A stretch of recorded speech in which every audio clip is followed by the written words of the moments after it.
Hey you guys, this is Taro from Finland. I promised you guys to get out some material in English, so this is it.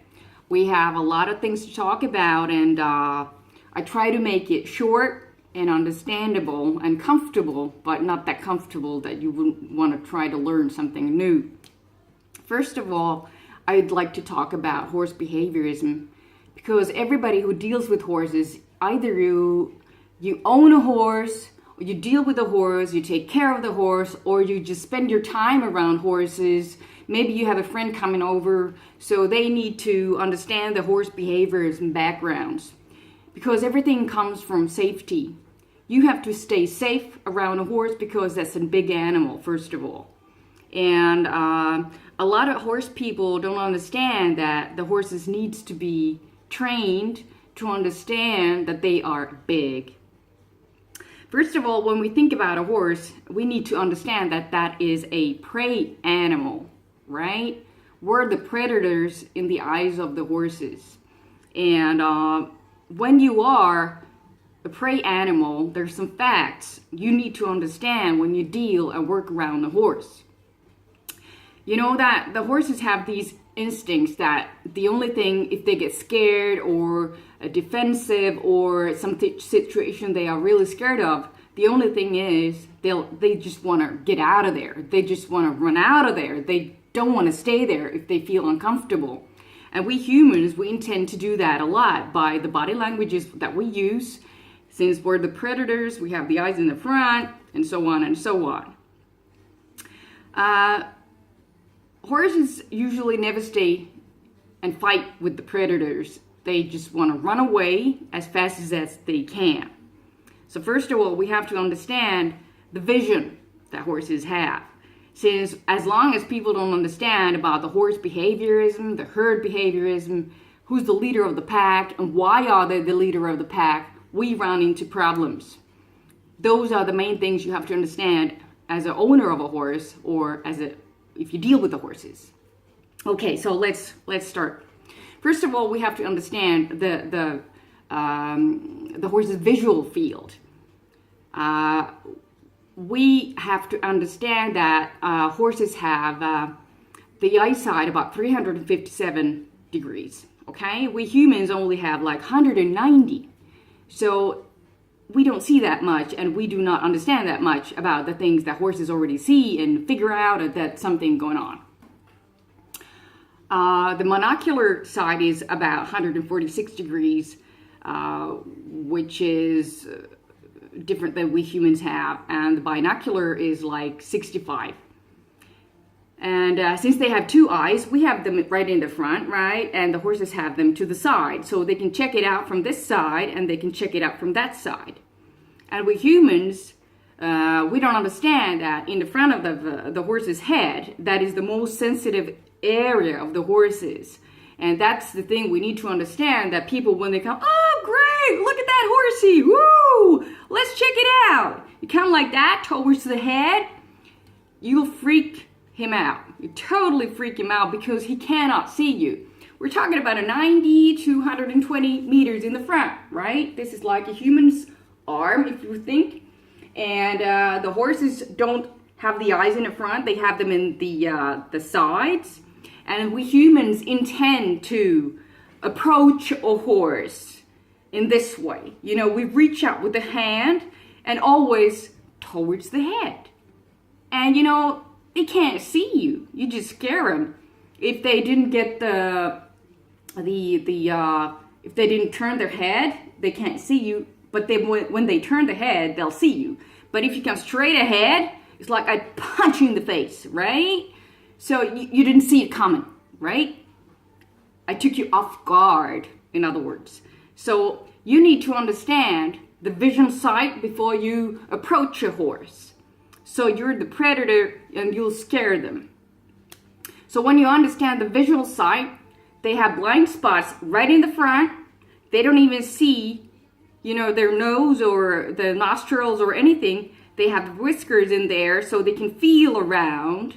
Whatever goes around, they can feel around, but they can't see. They can't see their mouth, they can't see their snort, nothing. So that's why they have whiskers to feel around, right? Okay, let's rewind back a bit. Do not approach a horse right from the front. Always approach the horse from the side because it can't see you.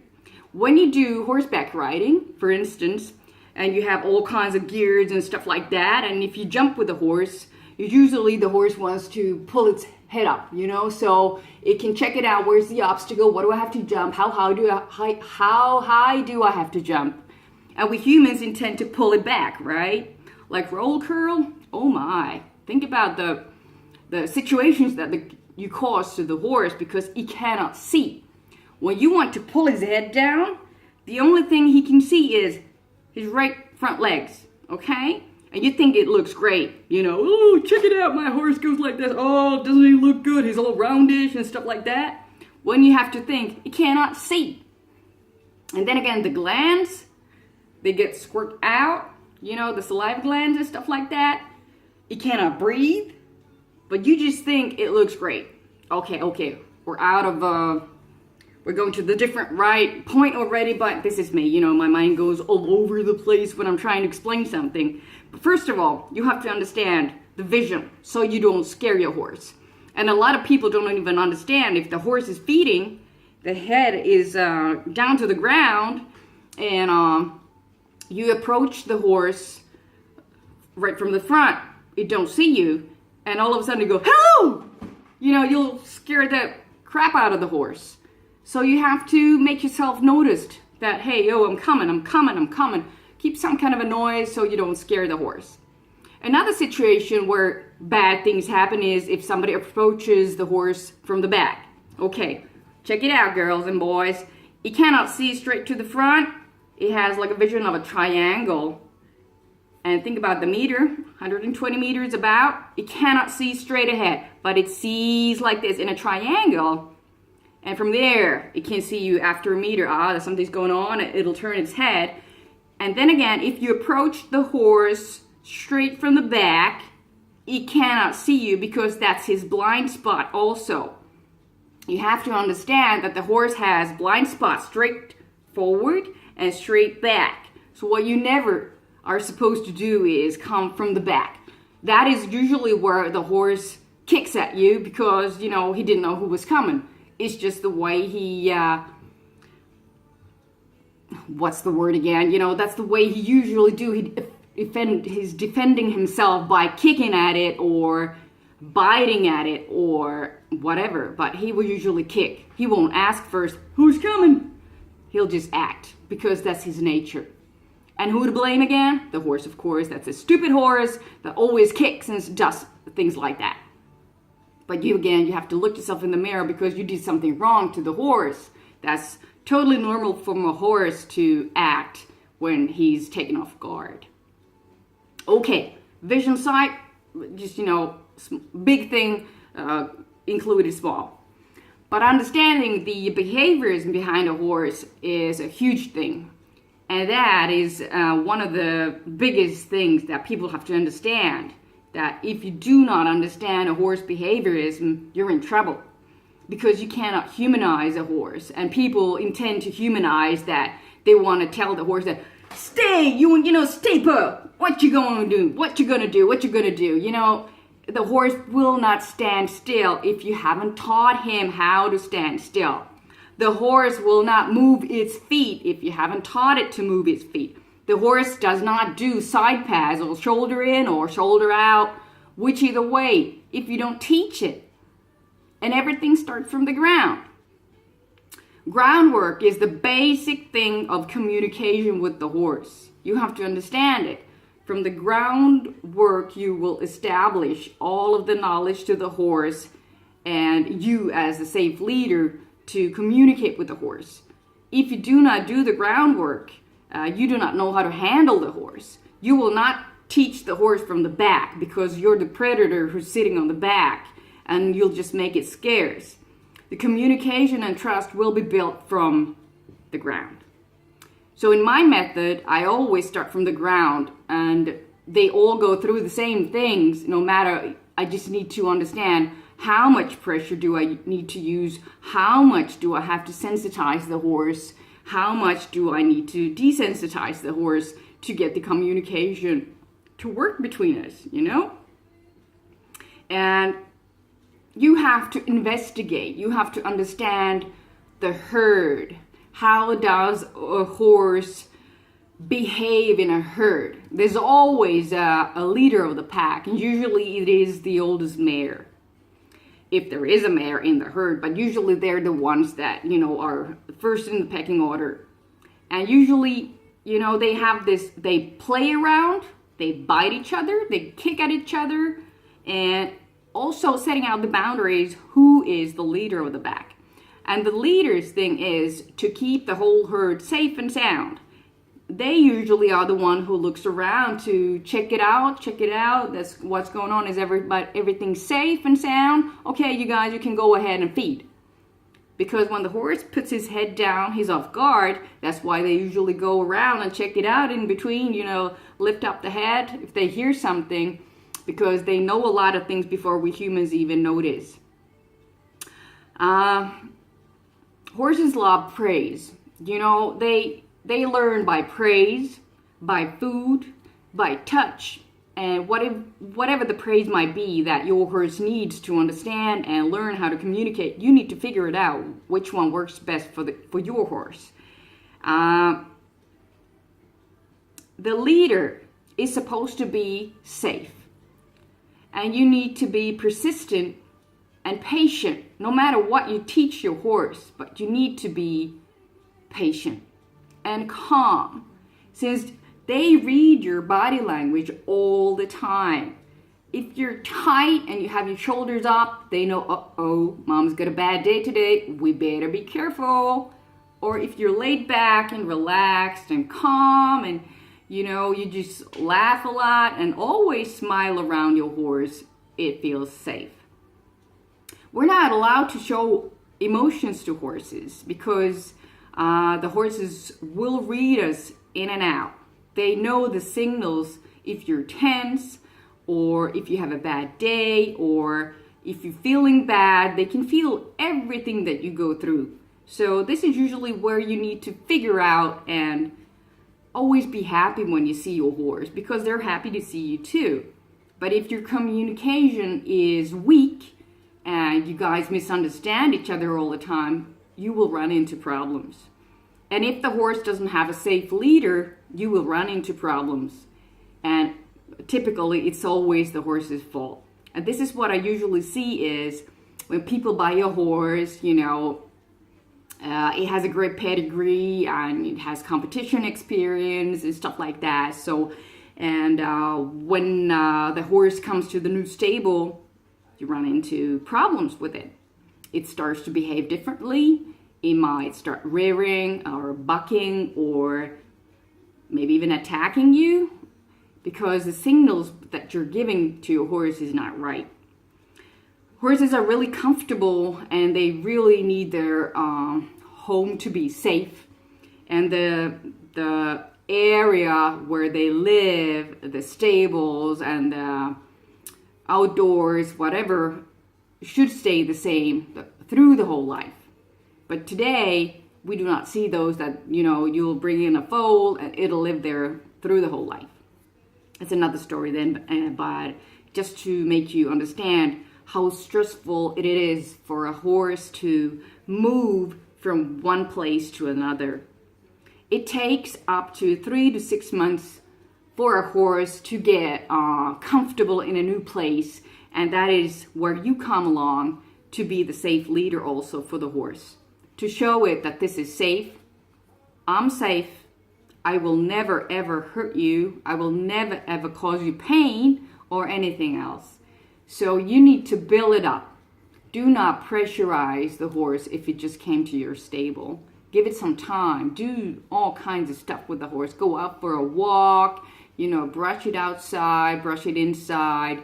Do all kinds of things, but do not pressurize the horse before it gets calm and it doesn't stress that much. That's another thing again. But, you know, I hope you get the point what I'm trying to look into. Horses are really sensitive and they react to all kinds of things. And the minute you go and do horseback riding, everything changes because you're the predator up in the back and they can't see you. Okay, so that changes a lot of things already at the horse. But you have to go back to the basics. And the basics starts from the groundwork, which is what I like to call, to make humans understand that groundwork is the kindergarten, where you put up and set out the boundaries and the rules. This is okay, this is not okay, but you make it safe and sound. Keep it simple. You know, horses are pretty much black and white. When you teach them and train them, they like comfortable, they like safetiness, they like praises, and food is a good stimulation to some of them. Just to pause up and, you know, just rethink is another thing for thanks. But to understand horse behaviorism, there's a lot of information out there. Please do look into those. Understand the horse behaviorism, understand the herd behaviorism. It's totally natural for horses to kick and bite, and that's the way they play. And they have the pecking order, who's the leader of the pack. Those are totally normal. But then again, when we humans are small, they also need to understand that we're small and they're big. You know, you can't come into my safe zone, and you have to put out the boundaries and train your horse to respect you. You will not get respect by punishing, by violence, by kicking and hitting your horse. You will not get any respect from the horse. You need to teach the horse that you're the safe leader and you should follow me. That's a whole different angle, and it takes time to teach the horse. But you as a horse owner, or for you who deals with horses, that is the main thing. You need to teach the horse before you can ask the horse. Understand, you need to teach the horse before you can ask the horse. And if the horse doesn't understand, you just get confused and run all over the place. You need to rewind and check what you did wrong, because the horse cannot understand if the training method is not understandable. It needs to understand what you're trying to teach it before it understands. So in other words, we humans want to teach horses. And as much as we teach the horses will teach us. So this is both ways. You need to understand and communicate with the horse. But if you don't understand it, you run into problems. Once again, understand the horse behaviorism, and you'll get a lot much more out of it. And you'll get a safe and sound, best partner that you could ever ask for. And if you don't understand, ask somebody who understands. There's a lot of good trainers out there who you know, they know how to handle horses, they understand the horses, they'll teach you everything. In the US, I know many great guys, you know, they are excellent with horses. And they're my gurus, or whatever you can call them.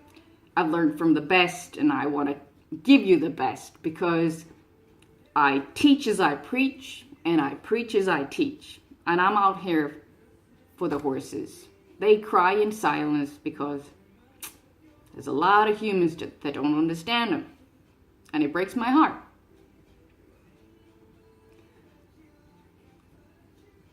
Excuse me. This is always really hard for me, because I've seen too much bad things happen around horses that people does to horses. But anyways, let's keep up the good work and stay safe. Keep your horse safe and take care of you guys. Alrighty then. Talk to you later. Keep up the good work. Bye.